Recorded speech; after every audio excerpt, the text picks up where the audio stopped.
또 저희가 말씀으로 한 주 시작합니다. 아버지, 저희가 말씀 연구할 때 지혜 허락하여 주셔서 저희로 하여금 아버지를 조금 더 닮아갈 수 있는 시간 될 수 있도록 도와주세요. 아버지께서 저희를 사랑하시는 믿습니다. 그 사랑에 힘입어 저희가 하루하루를 살아가며 영원을 바라보니 저희와 늘 함께 해주세요. 예수님의 이름으로 기도드립니다. 아멘. 네, 오늘은 우리가 중간에 막 이것저것 해가지고 우리 이제 뭐 했죠? 폭풍우 했죠? 폭풍우 우리. 네. 네. 폭풍우 끝나고 이제 가는 거예요. 자, 일단은 이거를 하려고 이제 하기 전에 우리가 확정하고 들어가야 될 부분들이 있으니까 한 번만 더 하고 들어갈게요. 예수님에게는 폭풍우가 있었습니까? 없었습니까? 라고 했을 때 제가 요구한 것은 폭풍우가 없었다라는 걸 요구했잖아요. 하지만 실질적으로 폭풍우가 있었죠. 네. 그런데 무엇을 믿는 사람에게는 폭풍우가 의미가 없다라는 거예요. 예수님. 예수님이 가자고 하셨죠? 그거를 믿는 사람에게는 이 폭풍우가 나를 죽이는 폭풍우예요? 아니죠. 그런데 제자들은 어떻게 해요? 우리가 죽겠나이다 라고 얘기하잖아요. 그러니까는 그 믿음의 범위가 우리가 어떻게 믿느냐에 따라서 이 폭풍우가 있냐 없냐가 정리가 되는 거예요.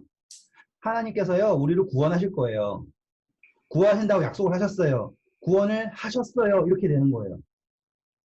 그리고 그 사이에 일어나는 우리가 넘어지고 쓰러지고 하는 모든 것은요, 다 어느 범위에 있느냐면 예수님께서 가자고 하시는 그 여정의 범위에 있는 거예요. 그러면 그 여정에는 뭐가 없다예요? 실패가 없다라고 보시면 되는 거예요. 내가 누구와 함께 있는 한, 예수님과 함께 있는 한. 그래서 폭풍과 만났을 때 우리가 해야 될 것은 무엇입니까?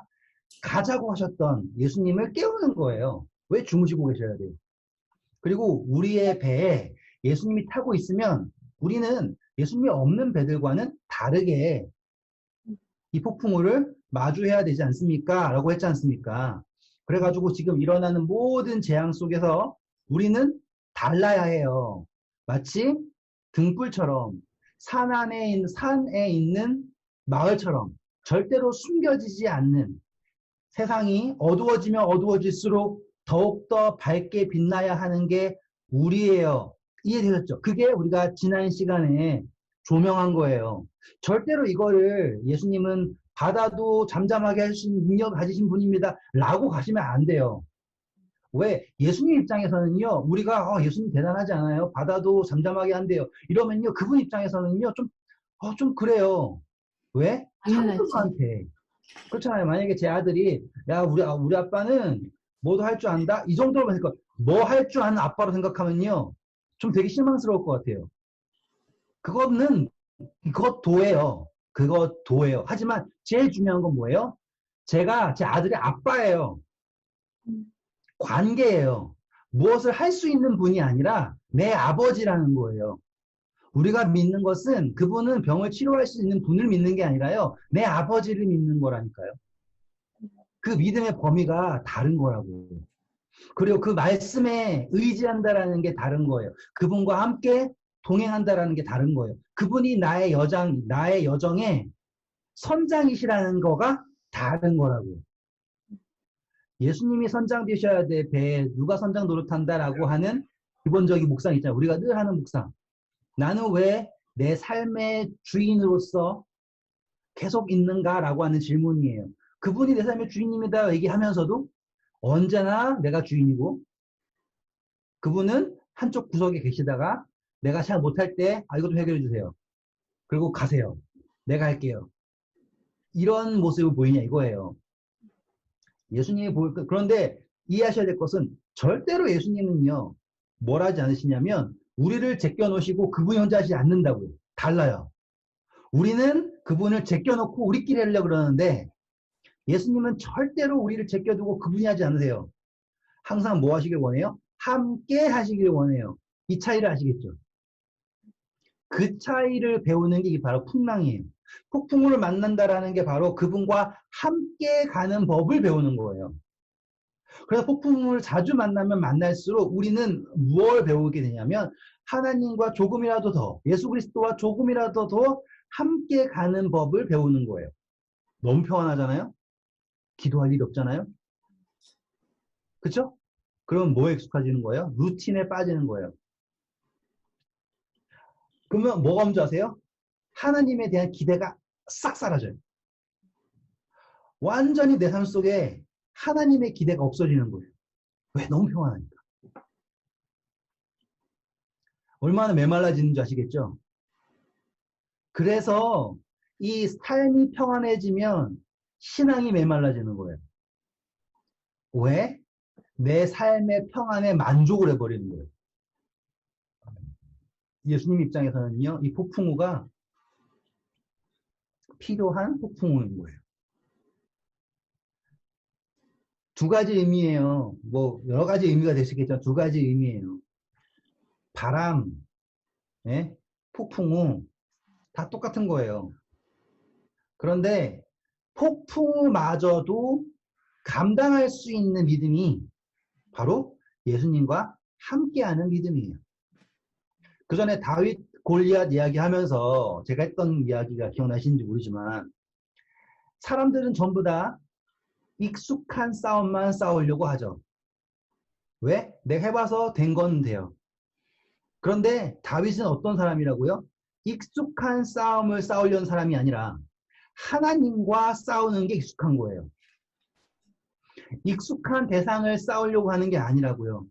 나는 그동안 늑대랑만 싸웠으니까 늑대 동종은 싸울 수 있으면 사자는 안 돼. 사자는 되는데 골리앗은 안 돼. 이게 아니에요. 익숙한 상대를 싸우면서 내가 뭐 한다고 생각하는 게 아니라 다윗이 익숙해진 것은 무엇이다?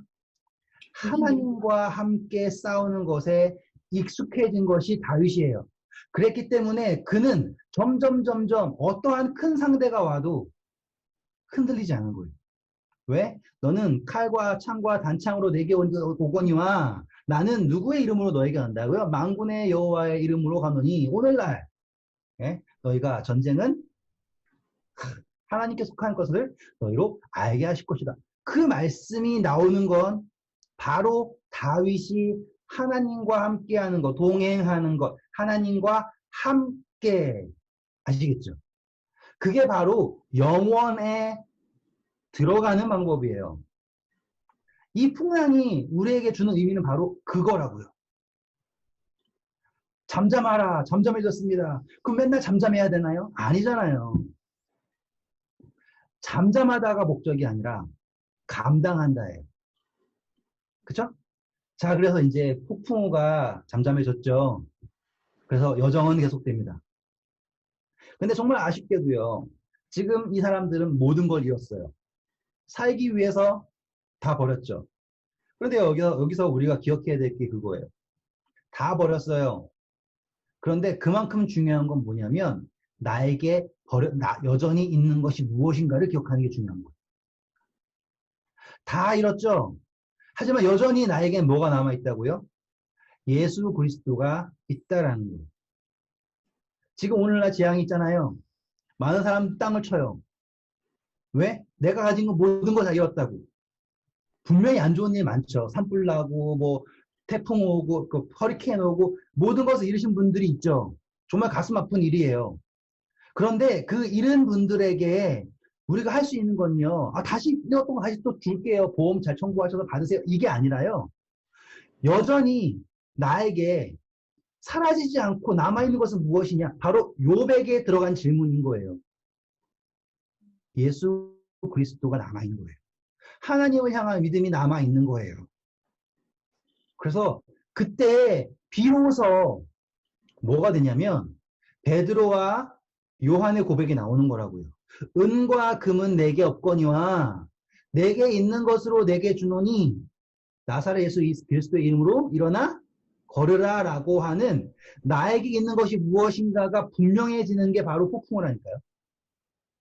폭풍우를 안 만난 사람은 내 안에 그리스도가 있다는 것을 모르는 거예요. 왜? 다 우상들만 가득하니까. 그러니까 예수님이 그 우상들 중에 하나의 일부인 거예요. 그럴듯해 보이는 뭐 어쩔 때는 돈 다음에, 어쩔 때는 뭐 인기 다음에. 그럴 때부터 보면, 그런데 예수님께서 주신 폭풍우가 뭐예요? 바로 이 의미라는 거죠. 그럼 잘 보세요. 폭풍우에서 예수님을 따른다고 하는 제자들이 다 잃고 그에게 남은 건 누구밖에 없다. 예수님밖에 없다. 그런데 그 사람들은 예수님을 어떠한 눈으로 바라보는가? 자, 이 사람들이 모든 걸 잃고서 갑자기 설교 분위기가 가는데 이 사람들이 모든 것을 잃고서 이 육지에 도착합니다. 해변에 도착했어요. 그런데 누가 달려와요? 광인이 달려와요. 귀신들이 사람이 달려와요. 한 명인지 두 명인지 성경에 두 명 적혀 있죠. 그쵸? 그런데 달려와가지고는 물 꿇고서 얘기하죠. 근데 잘 보세요. 이 사람도 어떤 사람일까요? 모든 것을 잃은 사람이에요. 지금 이 만남을 잘 보셔야 돼요. 모든 것을 다 잃었지만 예수님이 여전히 남아 있어요. 근데 그 가치를 모르는 사람이 있어요. 모든 것을 다 잃었어요. 심지어 자신의 자아까지도 잃을 뻔해요. 왜? 군대 같은 귀신에 쓰여서. 근데 이제 그에게 무엇을 남기를 원한다는 거예요? 무엇을 두기 원하는 거예요? 예수님을 그의 마음으로 두기 원하는 한 사람인 거예요. 이 만남 보시겠어요? 그래서 예수님이 딱 있고 딱 그 해변 정말 정말 멋진 장면이라니까요. 그 만남이 딱 있는데 이제 잘 이제 상상을 해보세요. 밤새도록 죽을 고비 넘기고서는 왔는데 귀신 들린 사람이 달려와요. 제정신이 아닌 사람. 혹시 귀신 들린 사람 보잖아요? 진짜 진짜 무서워요. 제가 경험해봐서 아는데 귀신 들린 사람은 정말 괴물같이 무서워요. 힘도 엄청 세고요. 정말 눈빛이 괴수예요. 간질과는 완전히 달라요. 진짜로 이렇게 하면은 남자가 날아가요, 다. 진짜 힘이 세고요. 그리고 언어에 대해서도 되게 막 제가 한국말로 얘기해도 알아듣는 것 같고 막 그래요. 또 그 뭐라고 할까요? 그 눈빛이요. 내 속을 보는 듯한 눈빛이요. 그러니까 모든 걸 보는 것 같은 눈빛. 그 무당들이 괜히 무당이 되는 게 아니에요. 왜냐하면 정말로 보니까. 그래서 그 앞에 있잖아요. 어떤 느낌이냐면 빨개 벗겨져 가지고요. 예? 다 그냥 될 것 같은 느낌이에요. 그 압도가 돼요. 귀신이 그렇다고요. 근데 군대 같은 귀신이 들고 왔어요. 그러면 제자들은 어떻게 됐을까요? 아시겠어요? 지금 우리 장면에서는요, 예수님하고 그 귀신 들린 사람만 생각하잖아요. 근데 그 주변에서 봤을 때는 아마 어쩌면요, 다 도망쳤을 수도 있고요. 아시겠죠? 미친 개 만나보셨어요? 미친 개? 침 질질 미친 개? 네?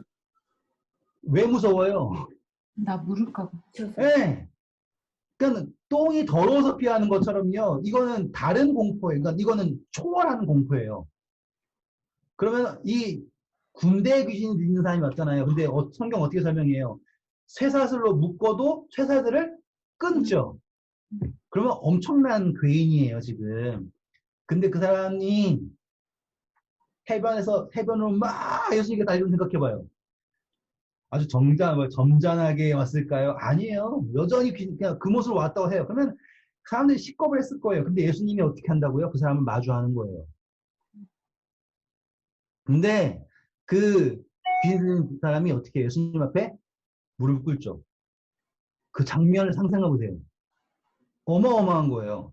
마치 엄청나게 무서운 사자가 와 달려오는데 다른 사람들은 막 나무 올라가고 난리 치는데 갑자기 한 사람이 나타나서 탁 하니까는 사자가 깽깽하고서는 배 내밀고 있는 느낌 있죠. 그 상황이 된 거예요. 그런데 거기에서의 대화가 재밌어요. 이제 상황이 좀 이해되시죠? 네. 마가복음 5장입니다.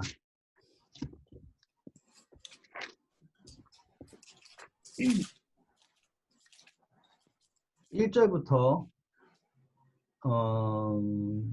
읽어주세요. 예수께서 바다 건너편 거라사인의 지방에 이르러 배에서 나오심에 곧 더러운 귀신 들린 사람이 무덤 사이에서 나와 예수를 만나더라. 그 사람은 무덤 사이에 거처하는데 이제는 아무도 그를 쇠사슬로도 맬 수 없게 되었으니 이는 여러 번 고랑과 쇠사슬에 매었어도 쇠사슬을 끊고 고랑을 깨뜨렸음이러라. 그리하여 아무도 그를 제어할 힘이 없는지라. 밤낮 무덤 사이에서나 산에서나 늘 소리 지르며 돌로 자기의 몸을 해치고 있었더라. 그가 멀리서 예수를 보고 달려와 절하며 큰 감사합니다. 여기까지만 할게요. 자, 이 상황에서 여러 가지 조건들이 나오는데요. 일단은 재밌는 건 무덤이에요, 무덤. 청개구리 이야기 하시죠? 네. 무덤은 어디에다 만들어야 돼요? 개울가에 만들어야 되죠? 강가. 네. 그러니까 절대로 안 되는 게 무덤이죠? 그러면 무덤을 바닷가에 두는 건 어떤 의미일까요? 이상해. 바다에 없어요. 아시겠어요? 무덤은요, 사라지지 않는, 그러니까, 이렇게 쓸려가지 않는 곳에 둬야 돼요. 예를 들어서 그런 무덤을 보신 적 있죠? 절벽에 있는 것들. 네. 절벽에 뛰어내린 사람을 위한 무덤, 그런 거. 아, 그런가? 바닷가에 이렇게 절벽 위에. 네, 네, 그런 거면 모를까? 절벽은 바닷가에 있다고 생각할 수 없는 거예요. 그쵸? 그런데 흥미로운 점은 이 사람이 무덤 사이에 사는 사람이에요. 그리고 이 예수님과 제자들은요, 언제 도착했냐면, 새벽에 도착한 거예요, 새벽. 밤새도록 싸우다가 이제 도착한 거예요. 그러면 이 귀신 들린 사람은 새벽형 인간이어서 예수님을 만나러 일부러 바닷가에 나왔을까요? 라고 생각할 수 있겠죠. 잠도 안 자고 막 돌아다니는 거죠. 그럼 우연히 나왔을까요? 자기 의지로 나왔겠는 거 아닌가? 좀. 네. 지금 이제 묵상의 시작을 이걸 생각을 하는 거예요. 자, 우리가 지난 시간에 저번 주죠. 제가 말씀드렸던 게 뭐냐면 예수님께서는 신령과 진정으로 예배하는 자를 찾으신다. 진주를 찾으신다. 감추인 보화를 찾으신다가 제가 지난주에 연결시켜줬던 거예요. 지금 이 사람도요, 어떠한 존재냐면 귀신 들려가지고요, 어마어마하게 고생하는 사람이에요. 자, 어떤 사람이 귀신 들리고 싶을까요? 없어요. 그 누구도 귀신 들고 싶은 사람이 없어요. 근데 그렇게 된 거예요. 제가 이제 넘겨들은 이야기도 있고요. 제가 경험한 것도 있지만 귀신 들리는 거는 일단은 마음이 약해지는 거예요. 일단은. 그래가지고 그걸 해결하려고 그래요. 근데 해결을 어떻게 하냐면 마음을 어떻게든 청결하게 해가지고 이렇게 해가지고 해결하려고 그래요. 잊어보려고. 그런데 그러면 그 무당들이요, 신내림 받을 때 어떻게 하는지 아시죠? 정성 들인다 그래가지고 목욕하고 막. 산 엄청 돌고 막 그러잖아요. 새벽에 일어나서 뭐 하고 그러면요 힘이 들어요. 왜 그러냐면 마음이요 준비가 돼요. 어떻게 준비가 되냐면 엄청나게 약해져요. 그래가지고 그 신이 들어올 때, 귀신이 들어오잖아요. 거기에 저항을 못하는 거예요. 그래서 제가 선교할 때 귀신 들린 사람 보잖아요. 그러면은 대부분 여자예요. 대부분 여자고요. 엄청 착하신 분들. 엄청 착하신 분들인데 귀신 들린 사람이 대부분이에요. 그리고 제가 경험한 이야기는요. 제가 이제 선교사 하기 전에 늘 고민이 왜 난 그리스도인인데 좀 이렇게 못났을까 생각이 드는 거예요. 그리고 이제 좀 또 잘하면 하나님이 나 이제 변호사 만들어줄 것 같고 이런 생각이 들어서 재림연수원 가가지고는 막 기도를 열심히 했어요. 일주일 내내. 근데 답이 없더라고요. 그런데 거기에서 들은 설교가 뭐였냐면 정신병자들이 정신병원이 안 되려면 회개를 해야 되는 거예요. 수도꼭지를 잠궈야 된다. 다시 말하면 바닥만 닦는 사람은 수도꼭지 틀어놓고도 바닥만 닦는 사람은 정신병원 가고 수도꼭지를 닫고 바닥을 닦는 사람이 제정신인 사람인 것처럼 우리도 회개만 한다고 해서 해결이 되는 게 아니라 우리의 삶 속에서 질질 새고 있는 수도꼭지를 잠그고 그리고 나서 회개를 해야 된다라고 말씀하신 거예요. 저는 이제 그 이야기를 정말로 이제 답처럼 듣고선 제 삶 속에서의 모든 걸 다 잠그고서 살아봤어요.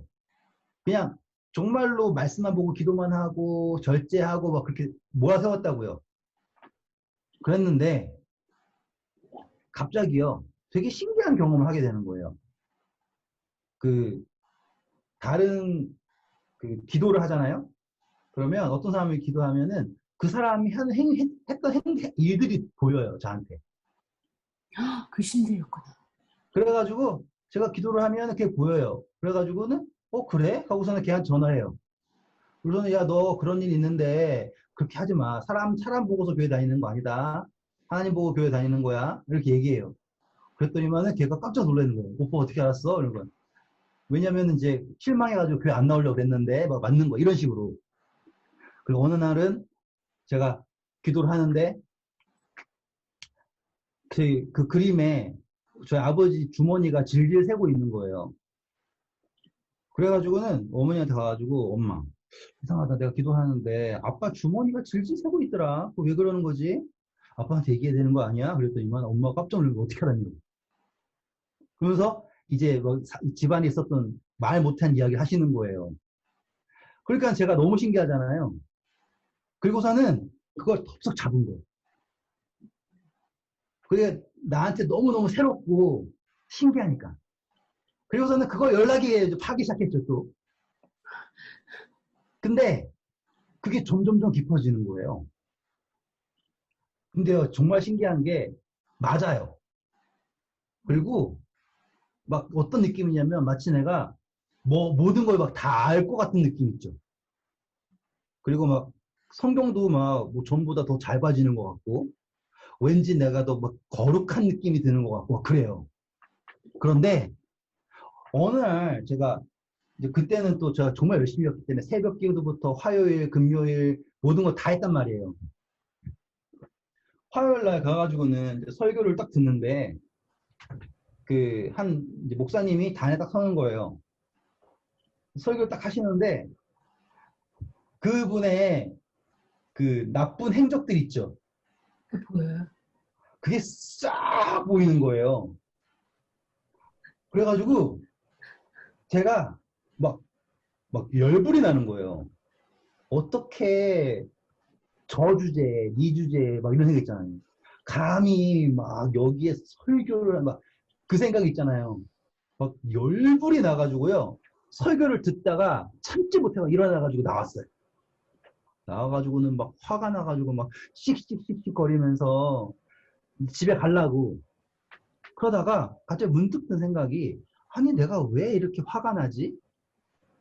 그러면서 막 이게 이해가 안 가는 거예요. 화가 막 가라앉지가 않아요.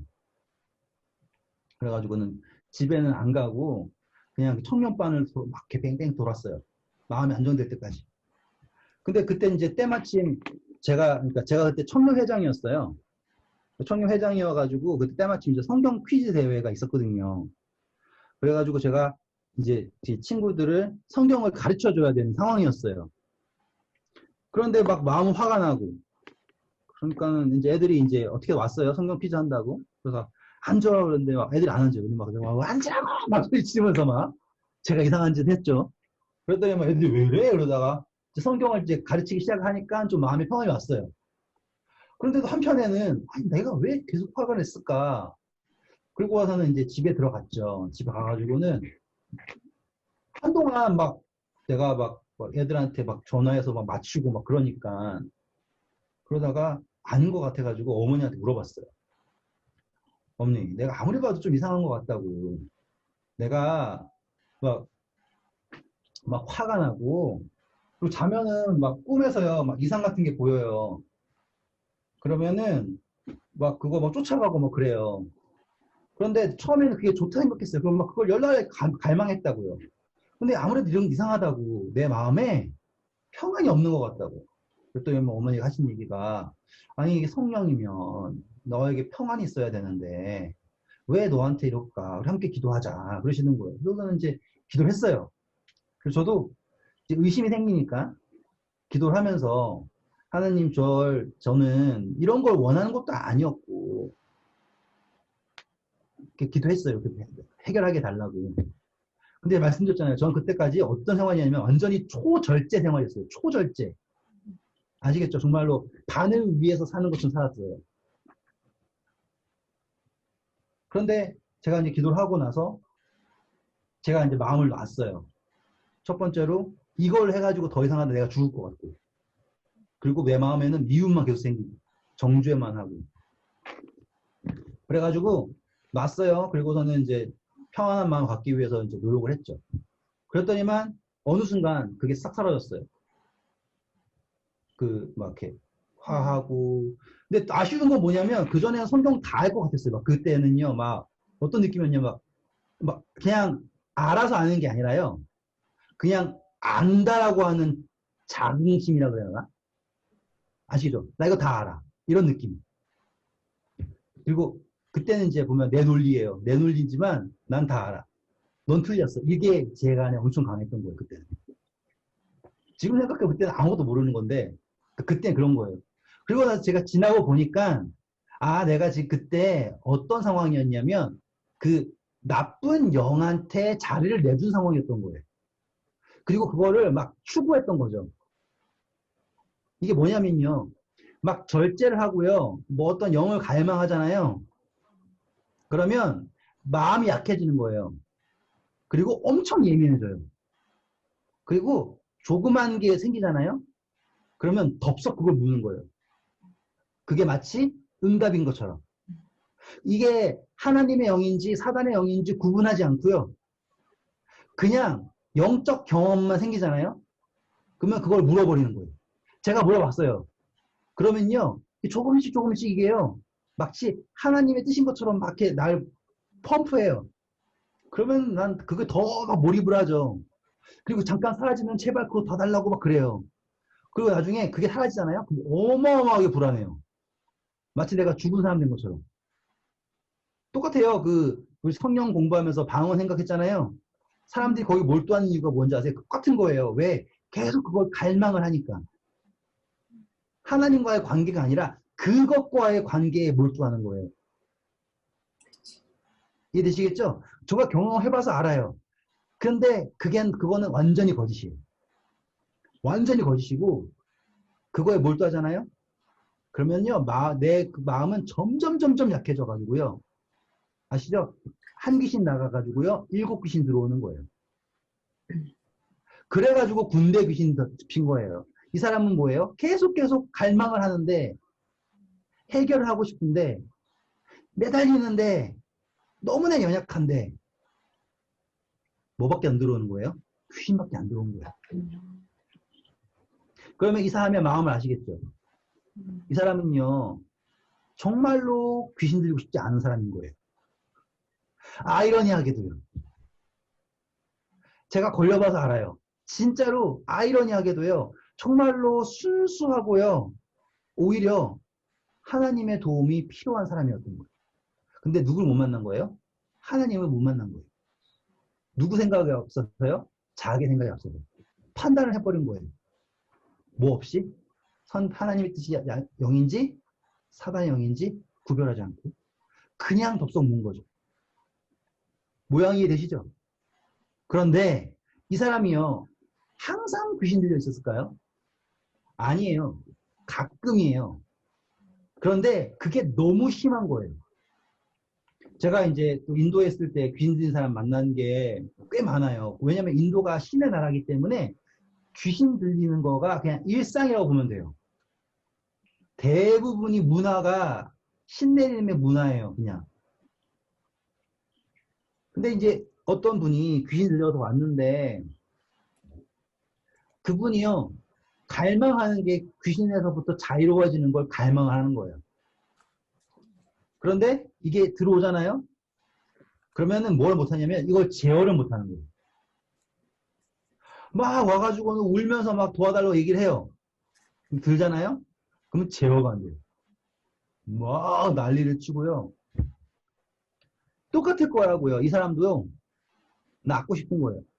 그런데 어느 날 이 바다 건너로, 호수 건너로 소식이 들어온 거죠. 어떤 소식? 호수 건너편에 귀신 들린 사람이 나왔대. 이제 개연성이 느껴지시나요? 누구를 통해서? 예수님이라는 사람을 통해서 귀신 들린 사람이 그냥 말하니까 나왔대. 그거를요, 들은 거예요. 그런데 이 사람이 갈 방법이 있어요, 없어요? 없죠. 누가 바다에 배 태워줘요? 안 태워주죠. 수영을 해요? 못하죠. 아무리 가고 싶어도요, 만나지 못할 당신이에요. 생각해보세요. 이 사람이 사람이잖아요. 그럼 누가 있다라는 거예요? 가족이 있다라는 거예요. 누가 무덤에서 지내고 싶어요? 가족이랑 지내고 싶죠. 누가 쇠사슬에 묶여있고 싶겠어요? 잘 보세요. 쇠사슬에 묶었다라는 건 뭐예요? 이 사람이 스스로 묶어달라고 한 거예요. 언제? 귀신 안 들렸을 때 제발 날 좀 묶어가지고 어떻게 해달라고 얘기하는 거라고요. 그랬으니까 묶었지. 잠잘 때 사람들 몰래 와서 묶은 게 아니라고요. 나를 좀 어떻게 좀 구속해서라도 날 좀 살려달라고 얘기한 거라고요. 근데 안 된 거예요. 왜? 쇠사슬도 끊어버렸어요. 그리고 방법을 찾겠죠. 어떻게 하면 된다고요? 나를 막 때리면 될까? 얼마나 답답하면은 자해를 하겠어요. 근데 재밌는 거 아세요? 루터나 이 초대 교구들 다 어떻게 해서 죄를 극복하기 원했어요? 다 자학을 해서 채찍질하고 기어다니고 방법을 찾는 거 아니에요. 육신의 연단을 통해서 어떻게 되나 싶어서. 똑같다니까요. 말만 귀신이 아니지 우리도 귀신 들린 거예요. 얼마나 많은 귀신 들렸는지 몰라요. 아시잖아요. 돈, 명예, 질투 모든 게 다 귀신이에요. 지금 저도 수많은 귀신 속에 있는 거라고요. 근데 이걸 어떻게 극복하려고 했나고요? 채찍질 하든지 때리든지 기어다니든지 뭘 하든지 간에 이거는 뭐예요? 해결점이 없는 거예요. 이 귀신 들린 사람의 노력을 보셔야 돼요. 얼마나 간절했는지를 보셔야 된다고요. 와, 얼마나 귀신 들렸으면 쇠사슬도 끊었대. 대단하다. 이걸 보는 게 아니라 그가 얼마나 갈망을 했는지를 보시라고요.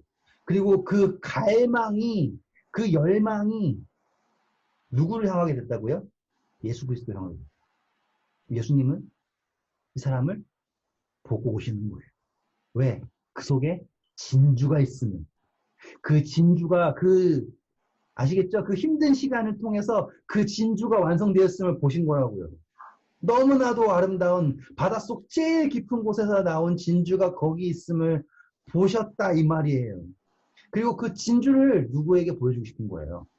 제자들에게 보여주고 싶은 거예요. 제자들이 말하는 거죠. 자, 건너편으로 가자. 거기에 내가 본 것 중에서 가장 아름다운 진주가 있단다. 가서 보자라고 하셨다 이거예요.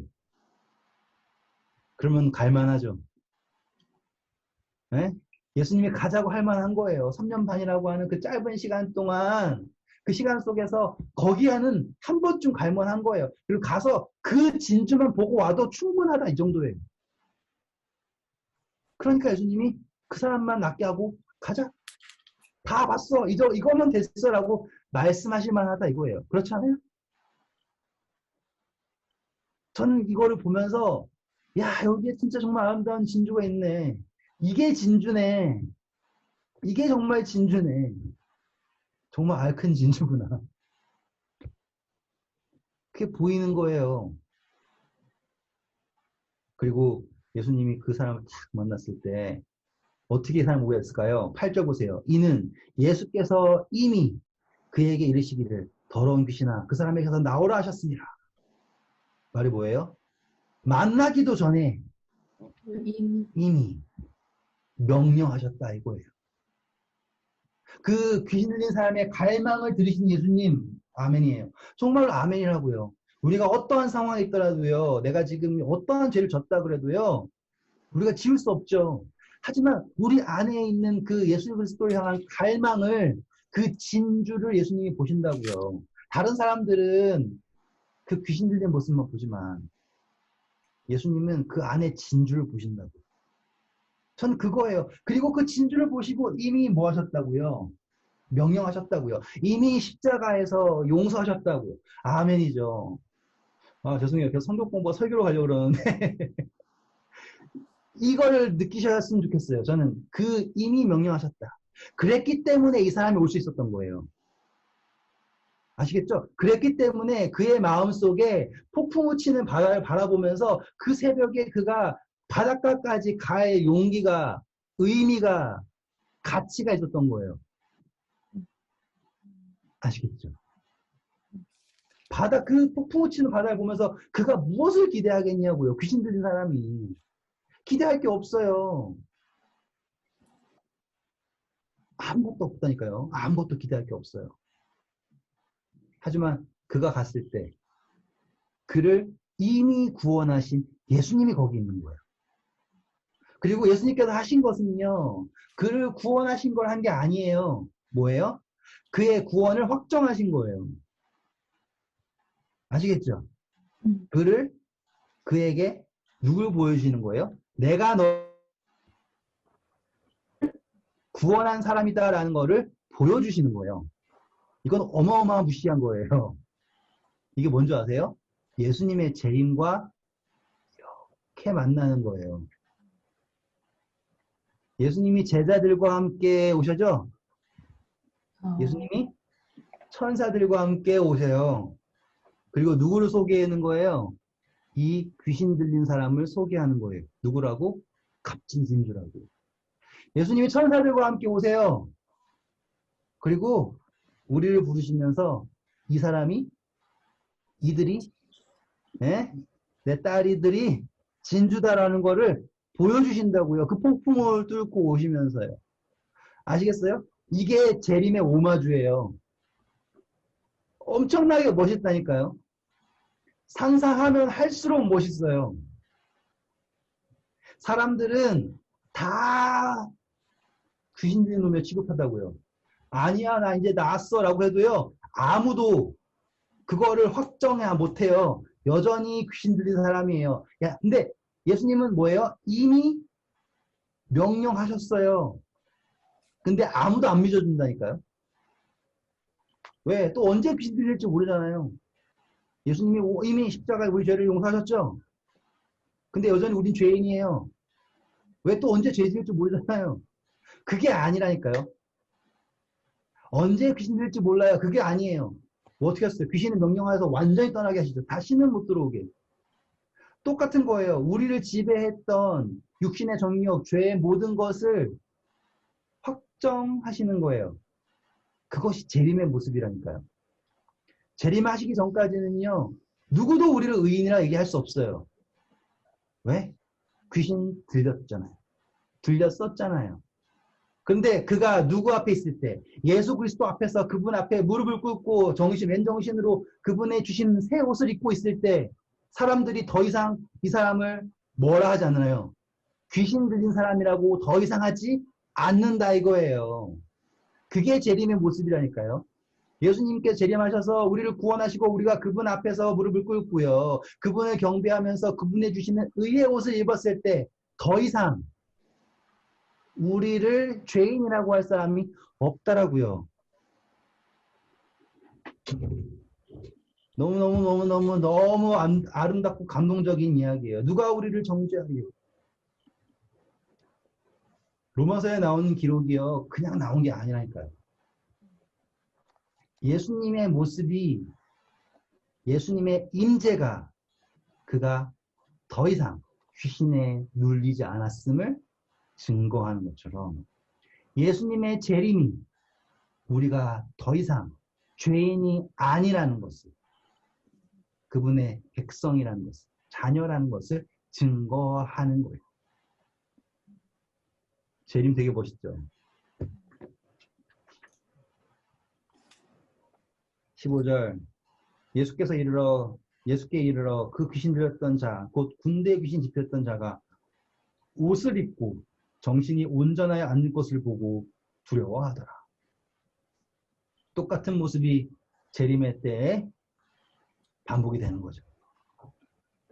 이 모습을 바라봤을 때 흥미로운 건요, 두 가지예요. 첫 번째, 동네 마을 사람들. 뭘 해야 돼요? 예수님을 경배해야 되는 거죠? 근데 그들의 결론은 뭐예요? 떠나세요. 그게 그 왜 당신이 필요 없어요.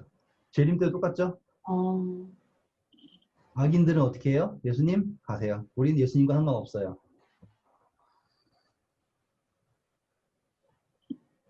장면이 똑같은 거예요. 누가 모르겠어요. 저는요, 이 이야기를 막 확장하면요, 끝도 없이 확장할 수 있어요. 왜냐하면 일단 예수님이 등장하잖아요. 그러면 끝도 없이 확장할 수 있어요. 근데 중요점은 무엇이냐면 여기에서 내가 귀신 들린 사람이다. 그게 중요한 거예요. 그리고 내가 지금 그분 앞에 있다. 그 감동을 저는 여러분들과 나누고 싶은 거예요. 그 감동을 기억하셔야 돼요.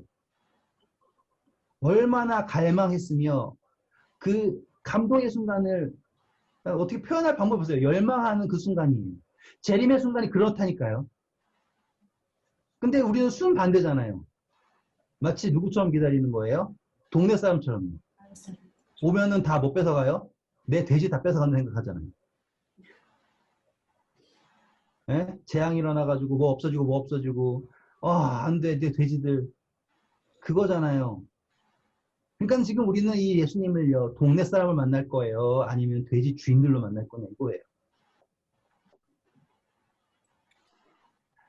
마을에 살면서 멀쩡한 척 하다가 예수님 뻥 차버리는 것보다요, 무덤에 살면서요, 귀신 들린 사람 취급받더라도요, 예수님 오셨을 때 그분 앞에 무릎을 꿇고 그분을 구주를 영접하는 게 그게 아름다운 거예요. 그게 진주라고요.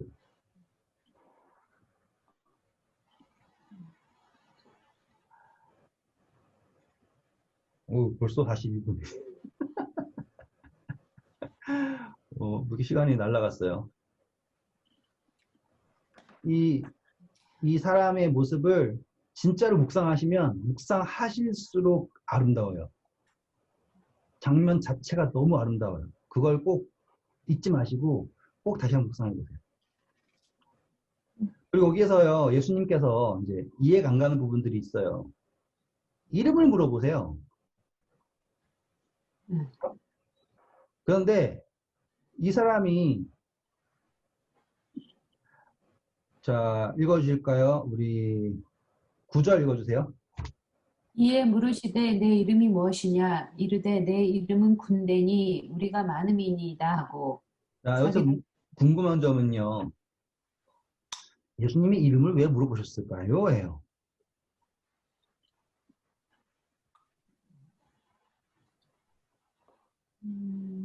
이름을 모르셔서, 첫 번째, 이름을 모르셔서 물어봤다. 두 번째, 제자들을 보고 들으라고 물었다. 제자들. 2번까지밖에 없으면 2번. 맞아요. 지금요, 제가 말씀드리는 이유는요, 이 대화는요, 예수님이 몰라서 물어보는 게 아니라는 거를 제가 설명해 드리고 싶어서 만든 질문이에요. 예수님이 이 사람의 귀신을 쫓아내실 게 목적이었잖아요? 그러면 이미 하셨죠? 그쵸? 그런데 이미 하신 걸가 다시 또 확인하시는 게 아니에요. 중요한 건 여기 옆에 있는 제자들이에요. 제자들로 하여금 뭘 알아야 되는 거예요? 귀신들이 있다라는 거예요, 지금. 귀신. 그러니까 귀신을 가르친다가 아니에요. 이 귀신도 있고 저 귀신도 있고 이런 게 아니라요. 지금 이 사람은요, 어떠한 폭풍 속에 있었냐면 귀신이라고 하는 폭풍 속에 있는 거예요. 이해되셨죠? 그래서 제자들은 어떤 폭풍 속에 있었어요? 진짜 폭풍 속에 있었잖아요. 그런데 군대가 있죠. 이 사람 속에. 근데 거기에 누가 있으니까? 예수님이 있으니까 그 군대의 귀신들이 어떻게 돼요? 나갔어. 사라져 버리는 거예요. 예수님이 명령하시니 바다도 잠잠하죠. 수천 수만의 귀신이 있어도 아시죠? 예수님이 있으면 귀신이 잠잠한 거예요. 그거가 매칭이 되게 예수님이 굳이 물어보시는 거예요. 많은 귀신이 있다라는 거. 자, 그리고 그 다음 질문이에요. 왜 하필 돼지로 가라고 했을까? 어떻게 생각하세요? 귀신들이 그걸 요구했잖아요. 아니, 저는 그게 이상해요. 왜 자기를 그 지방에서 내보내지 마시기를 강구한 것도 이상하고, 그 다음에 꼭 어디로 옮겨가야 돼요? 돼지라도? 그냥 씩 나가면 되는데. 네. 그게 조금, 그러니까 지금 저는요, 그러니까 사람들이요, 재밌는 게 다 이걸 궁금해요. 그 전에 중요한 것들은요, 다 안 생각하고요. 왜 돼지로 갔지? 이것만 생각한다고요. 그러니까 지금 이거 보셔야 되는 거예요. 지금 다 똑같이 생각하시죠? 그 전에 풍파 이야기도요. 그 중요한 거 다 빼먹고요. 다 뭐만 본다고요? 야, 예수님이 풍랑 멈추게 하셨대. 신기하지? 그것만 보잖아요. 이 이야기도요. 그 중요한 제가 40분 동안 연락에 얘기한 그 중요하고 감동적인 이야기 다 제껴놓고요. 돼지한테 가게 하셨대. 이거는 너무나 사소한 거예요, 이거는. 그냥 있으니까? 거기? 아니에요. 그러니까 더 단 이야기가 있죠. 하지만 주목받아야 될 거는 이게 아닌데 계속 사소한 것만 주목을 하고 있다고요. 더 큰 걸 안 보고. 첫 번째요. 이 사단은요. 목적이 뭐냐면 이 사람을 지배하고 싶은 게 목적이 아니에요. 첫 번째로. 사단 입장 생각해 보세요. 사단 입장에서는 이 사람 속에 있는 게 좋아요? 아니면 돼지 속에 있는 게 좋아요? 마찬가지죠, 뭐. 어디 있든. 그죠? 의미가 없어요. 그 속에 있는 것도 아니고요. 거기에 영향을 주는 것 뿐이에요. 그치. 네, 거기 집 짓고서, 너 집인데 얼마 주고 마련했는데 쫓아내 이 느낌이 아니라 그냥 영향을 주는 거라고요. 그게 끝이에요. 근데 그 지방에서요, 첫 번째는 이 사단 영들이 영향을 주고 있다예요. 그럼 똑같은 것도 뭐예요? 유대 지방에도 분명히 사단 영이 영향을 주고 있어요. 재밌는 거예요. 그러면 지금 우리 삶도요, 사단 영이 영향을 주고 있는 거예요. 그쵸? 우리가 알 수 있는 거예요. 그런데 이 귀신들은요, 뭘 알고 있냐면, 첫 번째, 7절 읽어보세요. 큰 소리로 부르짖어 이르되 지극히 높으신 하나님의 아들 예수여 나와 당신이 무슨 상관이니까 원하건대 하나님 앞에 맹세하고 나를 괴롭게 하지 마옵소서 하니. 네, 이거는 귀신 들린 사람이 얘기하는 걸까요? 아니면 귀신들이 얘기하는 걸까요? 귀신들. 네, 이거죠. 이 이야기를 읽을 때는 항상 예수님이 누구랑 이야기하고 있는지를 구분하면서 봐야 돼요. 귀신 들린 사람과 얘기하고 있는지, 귀신들과 얘기하고 있는지, 이렇게 얘기하시고요. 귀신들은요, 지금 예수님하고 딜을 하는 거예요. 그리고 자기 자신들이 영향을 미치고 있는 사람들로부터 멀어지는 것을 원하지 않죠. 그리고 이 사람을 예수님이 이렇게 귀신 많이 든 사람도 구원하시면 어떻게든 귀신 다 들려있을 거 아니에요. 전 사람들이 다. 그러면 그 사람들도 다 어떻게 되겠어요? 구원받죠. 당연히. 그쵸? 그런데 귀신들이 그래서 뭐 하려고 하는 거예요? 그렇게 하지 말아달라고 요구를 하는 거예요. 그런데 잘 생각해 보세요. 예수님이 온 김에 전 귀신 다 쫓아내요. 그러면은 형평성에 맞아요? 안 맞아요? 안 맞죠. 절대로 안 맞죠. 사단이 뭐 하겠어요? 쌍수 들고 뭘 하겠죠. 이거는 당신의 능력 남용입니다 라고 얘기할 거 아니에요. 왜? 피조물은 예수님 거절할 수 없으니까. 그리고 두 번째, 자유의지. 원하지 않은데 귀신 쫓아내면 돼요? 안 돼요? 안 되죠. 안 되죠. 이 사람은 뭐예요? 갈망했죠. 그래서 거기에 응답을 받은 거예요. 근데 귀신 들린지도 아닌지도 모르지만 귀신에 취해 있는 사람들한테 귀신 쫓아내는 거는 뭐예요? 자유의지를 침해하는 거예요. 그리고 그 사람들이 귀신 들린 건요. 예? 사단이 강제로 들어간 거예요? 아니면 그 사람들이 원해서 받은 거예요?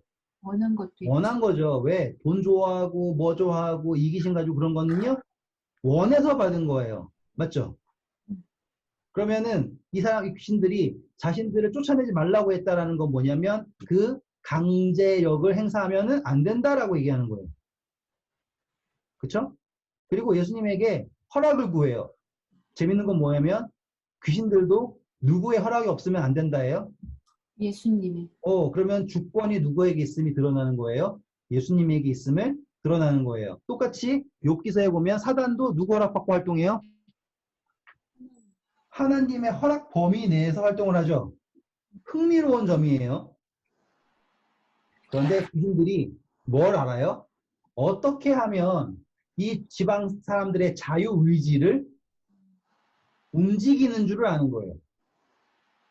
뭘 알아요? 자유의지를 움직이는 방법을 알아요. 그게 뭐예요? 그들의 재산이에요.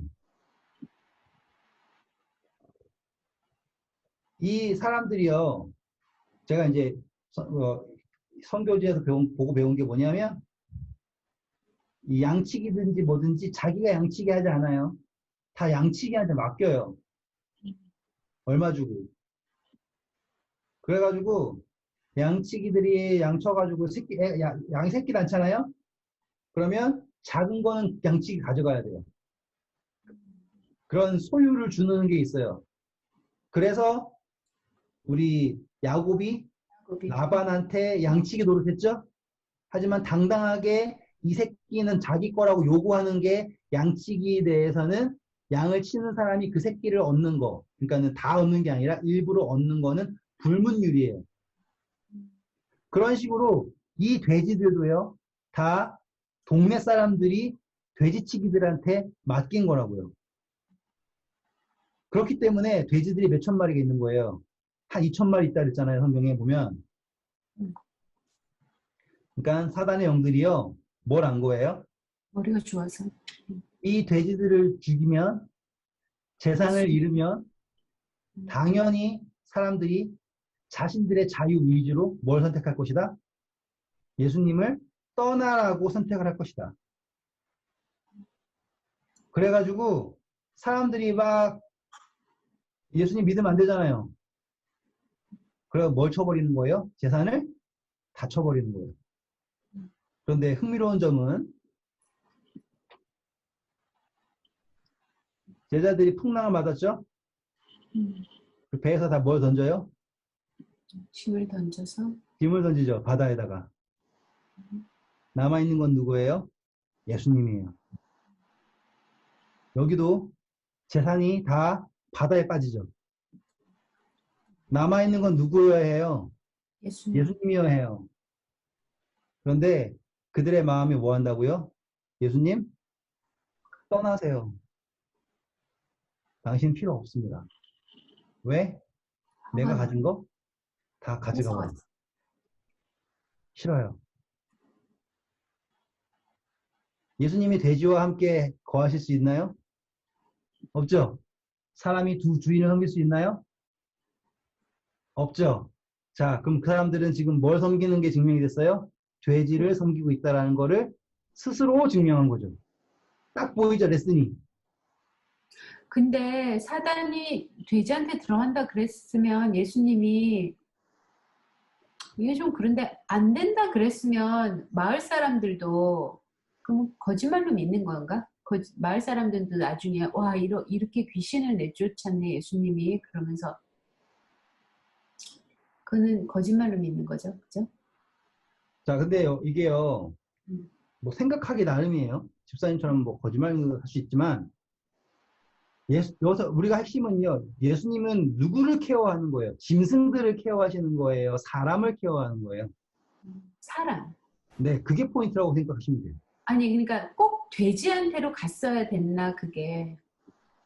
말씀드렸잖아요. 그 사람, 사단의 입장에서는 재산이라고 하는 거를 없앴을 때 나오는 결과를 알아요.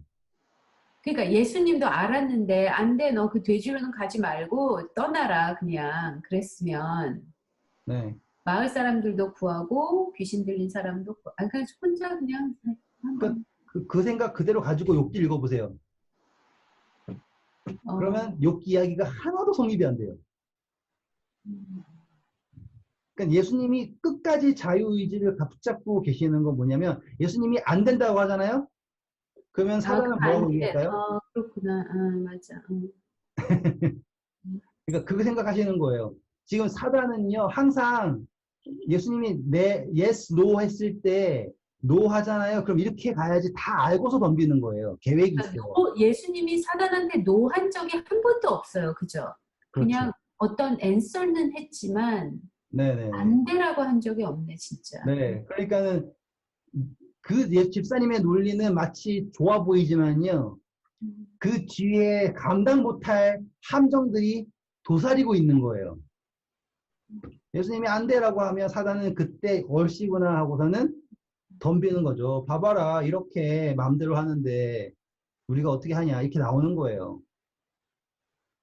자 그래서요 이제 마무리를 하면 지금 이 이야기 속에서 우리는 예수님의 재림도 봤고요. 그렇죠? 우리가 어떻게 예수님 만나는지도 봤고요. 수많은 상징들이 다 숨어 있다는 걸 봤어요. 그리고 제일 중요한 것은 제자들이 보고 있다. 제자들은 과연 예수님이 보고 있는 진주를 봤을까? 계속 못 봤을 것 같아요. 나도. 네, 그거를 이제 배우시는 거예요. 언제쯤 그것이 진주였다는 걸 깨달았을까? 그것도 보셔야 되고. 예수님 돌아가시고 웃게 되는 거죠. 뭐 그럴 수도 있고요. 그러니까 똑같은 거라고요. 우리도요. 지금 진주를 보는 예수님의 시선을 가질 수 있는가와 귀신 들린 사람을 보는 인간의 시선을 가질 수 있는가 그 차이를 보셔야 되는 거예요. 근데 재밌는 거는 우리가 바라보는 그 시선 그대로 아시죠? 우리가 정죄하는 그 잣대가 우리에게도 그대로 돌아온다라는 거. 남의 눈에 티끌을 보며 네 속에 있는 들보를 보지 못한다라는 이야기. 그 이야기가 여기에서 드러나는 거예요. 사람들은 다 귀신 들린 사람이라고 제자들도 와 했었겠죠? 근데 예수님은 진주로 봤고요. 그러면 어떻게 되는 거예요? 예수님이 봤을 때는 제자들도 전부 다 뭐에 들려 있는 거예요? 귀신에 들려 있는 거예요. 그들 역시 뭐가 필요한 거예요? 예수님을 그들의 구주로, 주인으로, 그들의 마음속에 모시는 것밖에 없는 거예요. 그때야 참 평안이 그 풍랑이 잠잠해지는 걸 경험할 수 있게 되는 거죠. 그리고 그렇게 됐을 때 예수님이 처음으로 보낸 제자가 바로 사도가 바로 이 귀신 들린 사람입니다. 이 사람 누구예요? 네? 여기 갔으니까. 네. 그 어떤 사람에게도 그 어떤 제자도 파송하기 전에 제일 먼저 파송한 사람이 바로 이 귀신 들린 사람입니다. 이 사람은 성경을 배운 것도 없죠. 뭐 비유를 들은 것도 없고 하나님의 나라에 대해서 아는 것도 없어요. 아는 건 뭐밖에 없어요? 예수님을 만났더니 내가 자유 얻었다. 그거 하나예요. 그런데 예수님이 보실 때는 그거 하나면 충분한 거예요. 다시 말하면 무엇이 복음이에요? 그 자신이 복음이 된 거예요. 마치 예수님 그분 자체가 복음이신 것처럼 이 귀신 들린 사람 그 자체가 무엇이 되었기 때문에 예수님을 만남으로써 복음이 되었기 때문에 예수님이 가서 전하라 라고 하신 거예요. 그러니까 옛날에는 이런 식으로 말씀을 모르는데 예수님을 받아들여서 구원받은 게 많죠. 그렇죠. 지금도 똑같아요. 그러니까 그거 물어보고 지금도 그렇다 그러면 안 될 것 같아가지고 지금도 그렇게 되는 거예요? 네. 그냥 복음이라는 건요. 내가 예수님을 만난 게 복음이에요. 예수님이 근데 나에게 있어의 복음은요. 내가 예수님을 만난 게 복음이에요. 그걸 전하는 거예요. 막 성경 겁나 달달달 외워가지고 그걸 전하는 게 아니라 내가 예수님 만난 거를 다른 사람한테 얘기하는 거예요. 그거면 돼요. 그 다음 이야기는요, 성령님이 알아서 하는 거예요. 그냥 내가 예수님 만났는데 이렇게 자유롭다. 내가 이렇게 행복하다. 그게 복음이에요. 그리고 심는 사람 따로 있고 물 주는 사람 따로 있고 잘하게 하는 사람 따로 있는 거죠. 내가 받은 복음의 범위가 그거면요. 각각의 인사에 따라 전하는 거예요. 그러니까 저에게 있어서의 복음은 제가 만난 하나님이에요. 똑같다니까요. 그 복음의 경중을 따질 수는 없어요. 왜? 각각 하나의 성령께서 원하시는 뜻에 따라서 은사를 주시는 것처럼 그런데 그 복음의 힘은 다 놀랍다 이거죠. 네, 똑같은 거예요. 그러니까는 그 복음을 믿으시고 일단 전하세요. 그러면 그 다음은 알아서 채워주시는 거예요. 그러니까 제가 생각해보세요. 내가 뭐 배운 게 있어요? 내가 무슨 신학을 했어요? 아니잖아요. 난 아무것도 없고 그냥 맨 땅에서 살았어요. 근데 복음을 전하다 보니까 저절로 알게 됐어요. 저절로. 저절로 알게 되고 저절로 그러니까 이거 너무나 잘 어떤 느낌이냐면 만약에 어떤 분들이요. 저처럼 맨날 성경 공부 가르쳐야 되잖아요. 그럼 뭐 해야 될까요? 강목 만들어야 돼요. 맞아. 네, 연락에 만들어가지고요. 그거 준비하고 하잖아요. 근데 저는 그런 거 하나도 없어요. 그냥 그 시간에 들어가서 그냥 키고서는 안녕하세요 하고서 시작을 하는 거예요. 그렇게 10년 살았어요. 그 설교를 할 때도 그렇게 했어요. 왜냐면 제가 믿는 바가 뭐였냐면 나는 그냥 나팔인 거예요. 그냥 부는 사람이 와서 부는 거고. 그런데 어느 순간 네. 그게 약간 좀 걱정되는 거는 준비되지 않았는데 복음을 전했다가 그 어떤 준비된 사람이 전했으면은 이게 전달이 될 걸 네. 준비도 안 됐는데 전했다가 괜히 이제 더 역효과를 내는 그런 게 있을까 봐. 그러니까 그게 왠 줄 아세요? 그거는 자기의 복음이 아닌 걸 전하기 때문에. 제가 말씀드렸잖아요. 복음은요, 내가 만난 하나님이에요. 그러네. 내가 만난 하나님인데, 그거는 쏙 빼고서요, 어서 주서들 하나님 전하잖아요? 그러면 맞아. 똑같은 거예요. 내가 바울도 알고 예수 그리스도 왔는데, 넌 누구냐 하고서는 빨개 벗겨져서 도망치는 그 사건, 사도행전에 나오는 그 사건과 똑같은 거를 학습을 하는 거예요. 남이 봤을 때 그럴듯한 거 따라 하는 거는 복음이 아니라니까요. 저도 똑같다니까요. 제가 만난 하나님 전했어요. 그랬더니만 거기에서 살이 하나씩 생긴 거예요. 이렇게 뼈다귀밖에 없었는데요. 점점점 핏줄 내고 이렇게 하면서 어떻게 드러나게 되는 게 복음이에요. 그러니까 처음에 내가 만난 하나님을 전해 버릇을 해야 되는 거예요. 때를 얻든지 못 얻든지요. 내가 만난 하나님을 전해 버릇 하잖아요. 그러면 정말 신기하게 점점 살이 붙어요. 그게 쏠쏠한 재미예요. 그 재미로 사는 거예요. 그러니까 나한테도 너무 좋은 거니까 살이 붙는 건 그죠? 네, 나를 위해서 너무 좋은 거니까. 너무 행복한 거예요. 그리고서는 그렇게 되잖아요. 그러면 이제 과거를 돌아보는 것도 이제 우리가 위로받을 때 과거를 돌아보는 걸로 위로받잖아요. 하나님 도와주시지 감사합니다잖아요. 근데 이제 이렇게 볼 수 있는 거예요. 그러면 막 삶 하루하루가 기대가 돼요. 분명히 안 좋은 일도 있었겠죠. 근데 다른 거예요. 왜? 이제는 복음이 나아가는 게 보이는 거예요. 왜? 내가 하나님과 함께 걷고 있으니까. 주저하지 마시고 때를 얻든지 못 얻든지 그냥 이야기하면 되는 거예요. 내가 얽히 좋은 그게 복음이에요. 그러면 신기하게도 성경절들이 떠오르기 시작해요. 그러면서 이 경험들과 이걸 탁 잡아줘요. 그러면 이거 딱 잡아주고 막 탁탁탁탁탁 연기하고 그 다음에 나중에 바늘처럼 쫙 꽂아요. 그리고서는 막 착착착착착 하게 하죠. 막 무슨 얼마나 재밌는데요. 그걸 경험하세요. 저한테 배워봤자 다 까먹고 의미 없어요. 그냥 여기서는 까먹어도 생각나요. 그냥 느낌만. 약간 이렇게 뭐를 얘기할 때는 약간 좀 더 거기다가 좀 이렇게 좀 예쁘게 포장을 하는 그런 자꾸만 그런 생각이 드는 거예요. 이걸로는 너무 모자란다. 이렇게.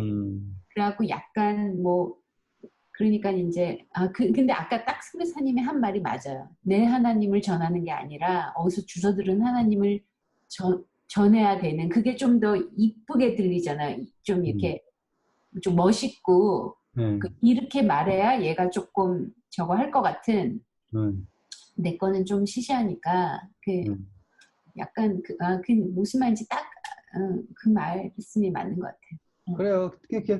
그냥 쉽게 그냥 고백을 하는데 제가 더 좋아하는데 이렇게 하면은 내가 고백하는 게 아니잖아요. 그렇죠. 네. 복음은 고백하는 거니까. 알겠어요. 감사합니다. 네, 내일 봬요. Good night. 네.